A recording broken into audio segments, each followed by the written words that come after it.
So at this point, I've already started getting the spark plugs in, but this is going to be the second one. This is the intro. So in this video, we're doing spark plugs. Going to make sure we've got everything going. The first one, as of this moment, hadn't got any spark, but we're going to go and replace all 4 of them. So we got the spark plugs out, and 3 of them are very, very filthy. But then we've got just the one that's clean. I'll need to get a gapping tool to make sure the gap is proper. Yeah, we got them out.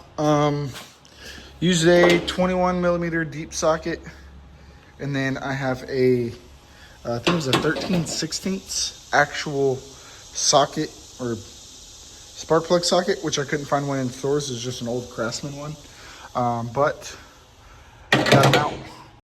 So I've got the 4 spark plugs that I need to replace, and we're gonna make sure it's adjusted gap wise as well. So we're gonna check real quick, see what gap we need, and go ahead and get those done.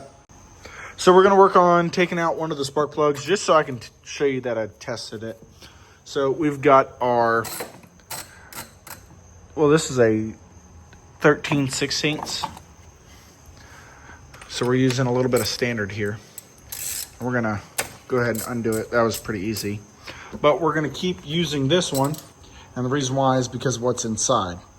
It's a little bit of a foam to keep it from coming out. Now there's other kinds as well. This is a Craftsman. I've got a lot of mixture of tools. Like I've got Hurt Ratchet, you know, whatever I can find, I'll end up buying.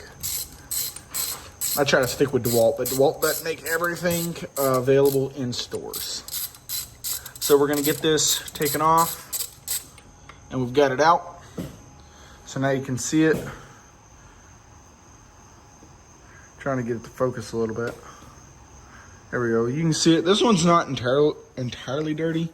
The other ones are filthy, as I've got a short clip. Definitely somewhere before this. If we can get this out with one hand, that'd be perfect. There we go. Okay. Now we're gonna set that to the side because we're recording with the other hand. And we're gonna put this in here. Oh, come on. There we go. There we go. So we got it in there. So now we're gonna test if it's got some spark. And we're not seeing anything there. So we're gonna replace it with the new ones. Make sure the gap's right. Heck, I can probably check the gap real quick. So we've got our gap measuring tool. I don't even know what it's actually called.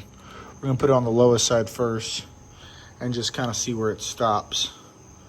Well, it kind of just stopped right here. It's not going any further. So what I'm gonna do is I'm just gonna pause it real quick and get it to where it's at its 0.70, and at least. So we've got it where it's above that 0.7 a little bit, right around that area. And you don't want to go any further than 0.8. So we're gonna set that back to the side, get it started up again, just see if it'll do anything. And still nothing. So once again, we're gonna take them all out and replace them with these new ones, which I have yet to have opened. We're gonna open one of these up, take a look at it. We're gonna put this in the hand so we don't drop it. There we go. So nice, new, nice and clean. Another thing is for the ones this gentleman at O'Reilly's got us, this is a bit thicker than this one. So this guy's a little small, so this could be just difference from performance. I've not measured, you know, just side by side. If I can get this silly thing to focus. Yeah, it's still not focusing. But we're gonna go and replace all 4 of them with these, doing that same thing and going from there. Okay, so we got the gap up to 0.07, roughly 7.5. So we're gonna go ahead and start it up real quick, see if we get anything. I'm still not seeing any spark coming from it. But we are still going to replace all 4 because it has been a minimum of 3 years since anything's really been done to this car. It's been literally sitting. So we're going over every little thing. I mean, these spark plugs, well, not those, but these ones are about $5 a piece, so I'm not entirely worried.